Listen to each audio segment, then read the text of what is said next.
ar, programa O Poder da Palavra. O Poder da Palavra. Com a apresentação de Rodolfo Godoy.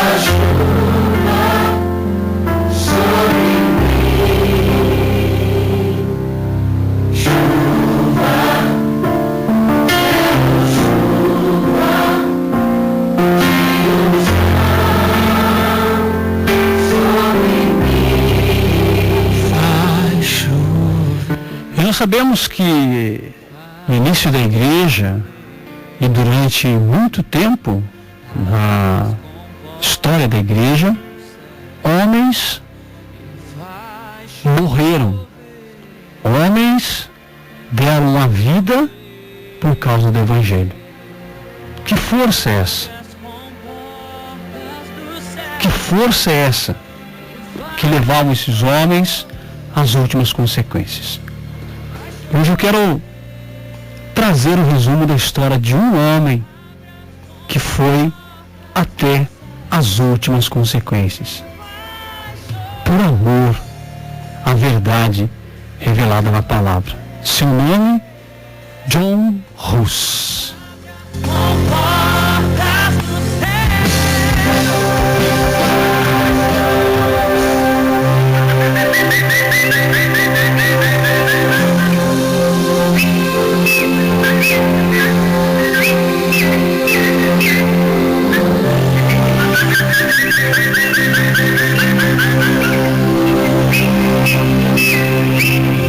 Era na manhã de 6 de junho de 1415, o maior pregador da sua geração e um dos principais em toda a história da igreja. Ele enfrentava mais um julgamento. Esse seria o último de seu julgamento. Ele já havia suportado 7 meses de um aprisionamento infundado. Embora lhe tivessem prometido um tratamento seguro no trânsito do seu julgamento, foi levado e julgado na prisão logo que ali chegara. A princípio, ele foi posto em um calabouço escuro e sombrio, próximo ao esgoto. As condições eram tão repugnantes que logo ficou muito doente e teria morrido se não o recolocassem. Mas os trimestres subsequentes não foram nada melhores. Logo se achou confinado em uma torre alta de um castelo, constantemente com grilhões nos pés e mãos acorrentadas à parede todas as noites. Embora fosse interrogado por várias ocasiões, nunca lhe deram oportunidade adequada para defender-se e esclarecer os seus pontos.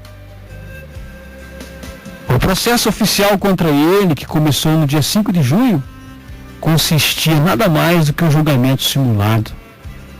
Ao tentar explicar o que escrevera, sua voz foi abafada pelos gritos furiosos dos seus acusadores, exigindo que seus livros fossem queimados.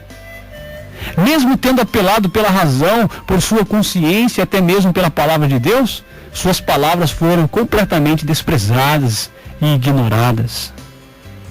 Ele finalmente se calou, sabendo que nada do que dissesse teria alguma utilidade. E mesmo seu silêncio foi torcido por seus inimigos, que o interpretaram como um reconhecimento de culpa. Assim, queridos, na manhã de 6 de julho, esse inocente homem de Deus foi conduzido à catedral para enfrentar a condenação final. Seus acusadores o vestiram com vestes sacerdotais e puseram em sua mão um cálice de ceia do Senhor, mas apenas para ridicularizá-lo. Logo despiram daquelas vestimentas retirando peça por peça como uma final demonstração simbólica da sua excomunhão e vergonha pública. Tendo sido rotulado como herege e denunciado à corte, aquele homem foi conduzido ao local de execução, um campo bem fora da cidade. Ao recusar novamente a se tratar ou a se retratar, foi amarrado à estaca com cordas molhadas, enquanto uma cadeia circundava o seu pescoço. Aos seus pés, queridos, foram colocados madeira, feno e gravetos, enquanto as provocações de seus executores se misturavam com o murmúrio da multidão curiosa. Logo então foi aceso a fumaça e o fogo começou a encher o ar. No entanto, enquanto as chamas subiam ao seu redor, este fiel mártir clamou, não em desespero, mas com as palavras de um hino. Ele dizia: Cristo, Filho do Deus vivo, tende misericórdia de nós. Cristo, Filho do Deus vivo, tende misericórdia de nós. Tu que nascestes da Virgem Maria. E quando ele começou a cantar pela terceira vez, o vento soprou a chama em seu rosto, e assim orando consigo mesmo, movendo seus lábios e sua cabeça, ele expirou no Senhor. Contudo, meus irmãos, as chamas acesas naquele verão de 1415 foram pálidas em comparação ao fogo da reforma que foi propagada pela vida de John Hus. Sua influência já havia se estendido pela Boêmia e outras partes do Sacro Império Romano. Pouco depois, haveria de se espalhar por uma parte obscura da Alemanha, onde moldaria os pontos de vista de um monge chamado Martinho Lutero. Após descobrir os escritos de Hus, Lutero exclamou: fiquei maravilhado e atônito. Eu não podia entender por qual motivo queimaram um tão grande homem que explicava as Escrituras com tanta gravidade e habilidade.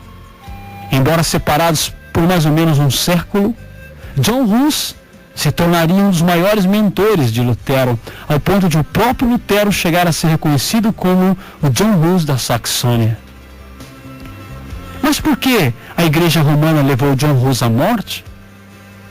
Se ele era um nobre erudita e hábil para ensinar as Escrituras, o que provocou a sua condenação e a sua execução? John Hus não iniciou sua vida em desacordo com a Igreja. Na verdade, desde a sua mais tenra idade, ele desejava se tornar um padre. Nasceu por volta de 1370, em uma humilde família campesina em Usinec, na Boêmia. Advindo desta extrema pobreza, John Hus buscou a vida de sacerdote, em parte pelo encorajamento de sua mãe, mas principalmente porque isto garantiria a ele uma vida decente. Mais tarde, então, em 1402, John Hus foi ordenado padre.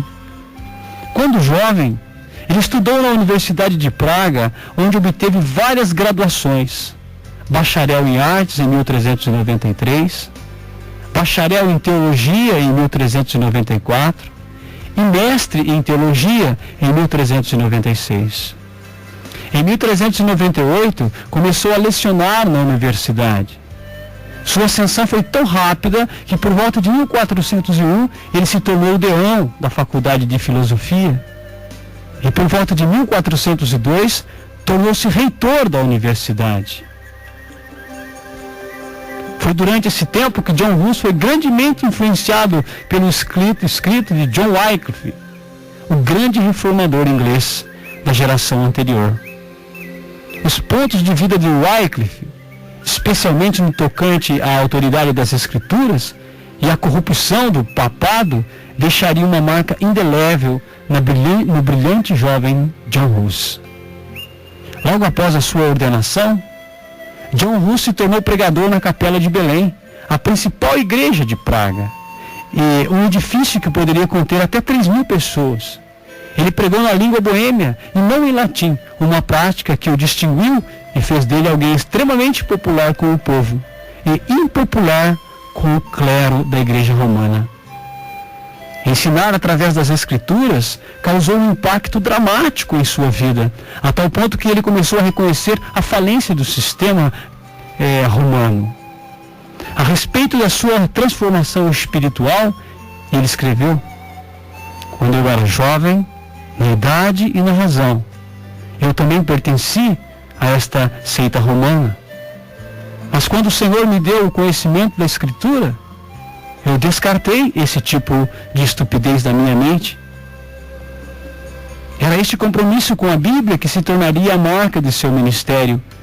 Em outro lugar, ele afirmou: eu humildemente confio e me apego às Santas Escrituras, desejando guardar, crer e asseverar tudo o que ela contém, enquanto houver fôlego em mim.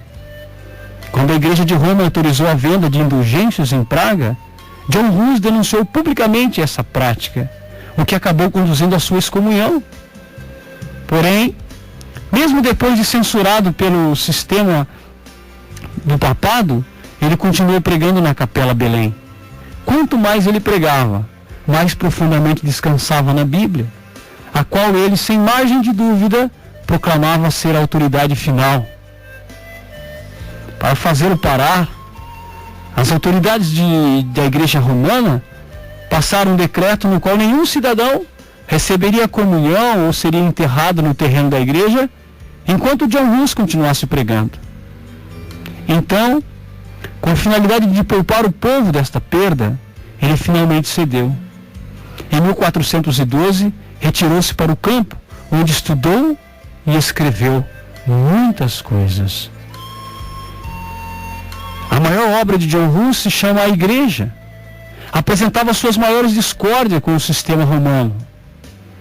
Foi lida publicamente em Praga em 1413 e continha pontos de vista radicais. Por exemplo, John Hus ensinou que a igreja era composta por todos os cristãos predestinados de todos os tempos. E isso era um contraste com a posição oficial da igreja romana, a qual ensinava que só o Papa era a cabeça e os cardeais o corpo da igreja. Os leigos comuns não eram de fato membros, mas apenas comungavam com a igreja verdadeira através da mesa do Senhor. Nesse livro, A Igreja, John Hus também afirmou que a autoridade da Bíblia é maior que a autoridade da igreja. Esta era uma ideia igualmente radical naqueles dias, na qual John Hus foi introduzido por John Wycliffe. 100 anos depois, Martinho Lutero reproduziria esta mesma convicção. Porém, a principal razão para John Hus ser sentenciado à morte foi esta. Ele ensinou que Jesus Cristo, somente Jesus Cristo, é a cabeça da igreja. John Hus denunciou sacerdotes, cardeais, papas dos seus dias como desqualificados para qualquer tipo de liderança espiritual, argumentando que a verdadeira autoridade pertence a Cristo e a sua palavra. Assim ele exclamou: se as declarações papais concordarem com a lei de Cristo, elas devem ser obedecidas. Mas se discordarem, então os discípulos de Cristo devem permanecer leal e corajosamente com Cristo, contra toda e qualquer bula papal. E, se necessário, suportar maldição e morte. Quando o Papa usa seu poder de uma forma não bíblica, não é pecado resisti-lo, é uma ordem. Assim, John Hus escreveu em seus livros. E tais declarações atingiram em cheio a raiz da autoridade da igreja em Roma, e em resposta, eles o queimaram em uma estaca. A igreja romana matou John Hus por ter desafiado a autoridade papal. E ele fez isso ao ensinar que Jesus Cristo, somente Jesus Cristo, é o cabeça da igreja. Embora o Papa e os cardeais quisessem para si mesmo esse status, John Hus permaneceu convicto e inabalável. E através das suas pregações, os expôs como usurpadores. Queridos, nós aprendemos com a história desse homem, nesse resumo, que ele tinha a sua vida focada a sua vida determinada na presença do Senhor. Até mesmo os reformadores protestantes que sucederam John Hus compartilharam do mesmo compromisso com o senhorio de Jesus Cristo. E nós podemos ver isso claramente nos princípios da reforma. Em solos Christus, ou seja, Cristo somente, ou em sola Escritura, a Escritura somente. Os reformadores insistiam em que Jesus Cristo, e não o Papa, é a cabeça da igreja. Da mesma forma, a palavra de Cristo, e não o magistério, é a autoridade final da fé e prática. Esta convicção era a principal motivação de Martinho Lutero para romper a comunhão com Roma.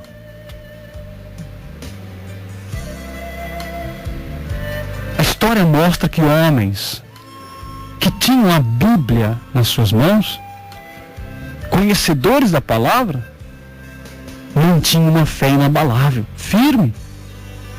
Não desistiam, não paravam. Temos outro chamado João Calvino. Levantou objeções similares, observando que os sacerdotes estavam mais preocupados em apoiar a autoridade do Papa do que honrar a Cristo ou a sua palavra. Eles não se importavam que a glória de Deus fosse violada com blasfêmias escancaradas, desde que ninguém levantasse um dedo contra o primado da Santa Sé e contra a autoridade da Santa Igreja Mãe. Então, como contraste, Calvino afirmou ser Cristo cabeça da igreja, argumentando que a constituição do corpo da igreja estará em um estado correto se simplesmente o cabeça, que supre os vários membros com tudo o que eles possuem, for permitido sem qualquer obstáculo ter a preeminência. Afinal de contas, é a vontade de Deus governar e defender a sua igreja pela mediação de seu Filho. Esta é a explanação que Paulo dá em Efésios, em que Cristo está assentado à direita do Pai e para ser o cabeça sobre todas as coisas, o deu à igreja, o qual é o seu corpo. Pela mesma razão, a Escritura geralmente se refere a Ele como Senhor, porque o Pai lhe deu autoridade sobre nós. Não é nenhum outro homem, nenhum concílio, nada, nenhum cargo, nenhuma liderança eclesiástica pode arrebatar a autoridade que foi dada a Cristo. Visto que Ele é o cabeça da igreja, todos os que foram ordenados a governar sobre a igreja estão sujeitos a Cristo, porque Cristo é o único. Então, com o nome desses homens, John Hus, Lutero e Calvino, poderíamos listar muitos outros líderes cristãos, como o reformador John Knox, o puritano Samuel Rutherford e o teólogo americano Jonathan Edwards. Estes crentes fiéis recusaram reconhecer qualquer outro além de Jesus como o Senhor da igreja, seja qual fosse o pretendente usurpador. Então, resumindo a perspectiva protestante em sua maneira imitável, Charles Spurgeon declarou: de todos os membros que já iludiram os homens e provavelmente de todas as blasfêmias que já foram proferidas, nunca houve outra que seja mais absurda e que mais cresça em toda sorte de males do que a ideia de que o bispo de Roma possa ser a cabeça da igreja de Jesus Cristo. Não, estes homens morrem. E como a igreja poderia viver se a sua cabeça estivesse morta? O verdadeiro cabeça vive para sempre e a igreja vive nele. O que nós aprendemos com esse resumo, meus irmãos? Nós aprendemos que em tempos como o nosso, de uma confusão tremenda, as pessoas estão confusas relacionadas à sua fé. São tantas afirmações que se contradizem entre si. São tantos documentos, encíclicas que são lançadas. E a mídia que vai manipulando, induzindo. E chega um ponto que as pessoas estão cansadas e frustradas. Sabe o que nos sobra? a palavra de Deus. Ela é luz para o meu caminho e lâmpada para os meus pés. Pelo menos é isso que a Bíblia diz. A palavra de Deus é luz para o meu caminho e lâmpada para os meus pés. É disso que nós precisamos, querido. De não esquecer de ter a Bíblia como nossa bússola, o nosso porto seguro. E ter a Bíblia como referência.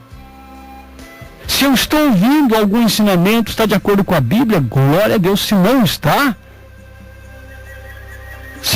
de acordo com a Bíblia, eu tenho que repudiar. Porque os grandes ensinamentos falsos começaram a ser manipulados. E as pessoas usavam a própria palavra de Deus.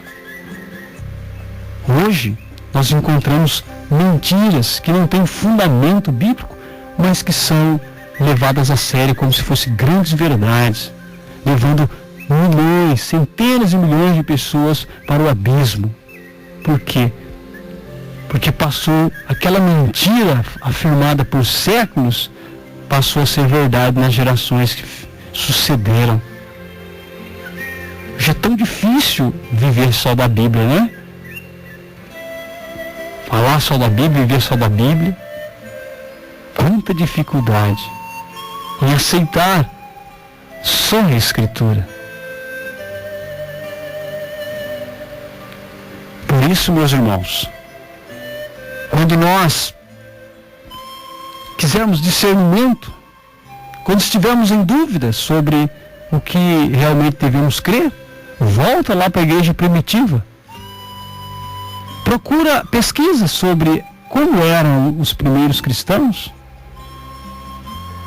de que forma eles assimilaram o ensinamento de Jesus Cristo, e aí você traz para o nosso tempo, para você perceber a distância que está daquilo que Jesus ensinou.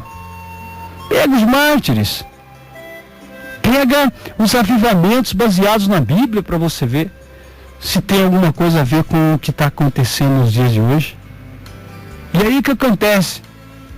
A própria palavra de Deus, que tem poder, ela vai iluminando a nossa mente, o nosso coração, e ela vai eliminando todo ensinamento de heresia, que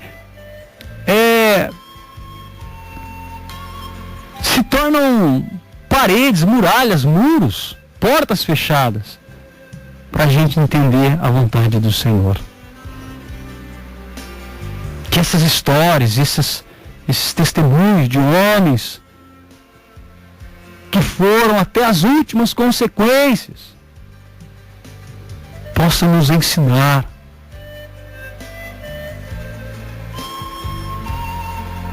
a viver a vontade do Senhor, a viver o que a palavra nos ensina, para não perdermos mais tempo. Há muita gente perdendo tempo. Onde já se viu, por exemplo, uma denominação, que seja qual for ela, não ter ensino da palavra, tem ali só a celebração e vai embora, não tem ensino da palavra, não incentiva as pessoas muitas das vezes a ler a Sagrada Escritura, a orar. É só ritual. São coisas repetitivas. E o pior de tudo, hoje em dia não há nem questionamento mais das pessoas. As pessoas estão conformadas com esse tipo de fé. Recebem aquilo, se sentem satisfeitas, voltam para suas casas e nada muda. Meu Deus. É um tempo realmente difícil. É um tempo de mudança. É um tempo onde há uma necessidade muito grande de mudança espiritual. Por isso eu quero dizer para você, meu irmão,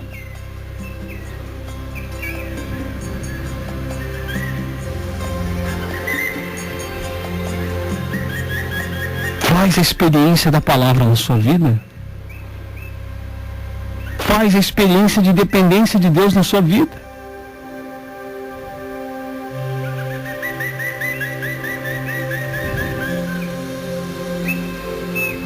Porque esse é o tempo. Que Deus continue abençoando a sua vida, irmão, irmã. Busque a Deus enquanto Ele se deixa encontrar. Busque a Deus enquanto Ele se deixa encontrar. Não espere as coisas piorarem, meu querido. Não espere as coisas começarem a serem destruídas. Busque a Deus enquanto Ele se deixa encontrar. Porque em breve Jesus virá. Não deixe essa mensagem da volta de Jesus cair no esquecimento do seu coração. Cair no esquecimento da sua vida. Trabalhe, estude. Se você tem casa, viva bem. Tem filhos, eduque. Vai fazendo aquilo que realmente nós precisamos fazer, mas não se esqueça do primordial, que é a volta de Jesus sobre essa terra, para buscar a mim, para buscar a você. Então nós precisamos começar a perseverar, permanecer no caminho, não desistir, não ficar desanimado. Agora não é tempo de abandonar o Senhor. Muito pelo contrário, agora é tempo de investir, agora é tempo de assumir, em se esforçar em conhecer o Senhor, em ser influenciado pelo Senhor. Por isso eu oro, por isso eu peço, a partir de mim mesmo, que Deus continue fazendo obra no meu coração, na minha vida. Obra que realmente me leve para a vida eterna. Não obras que se perdem pelo tempo, mas obra que realmente nos conduz à vida eterna. Para que um dia, quando Ele retornar, aonde nós vamos entender claramente todas as coisas, e então vamos ver que não foi em vão a nossa fé. Não foi em vão as nossas renúncias. Não foi em vão a nossa renúncia de uma vida distante do Senhor. Ou talvez de uma vida religiosa, muito religiosa, mas que era misturado com ensinos de heresias. Que nós possamos aprender a depender tão somente da Escritura.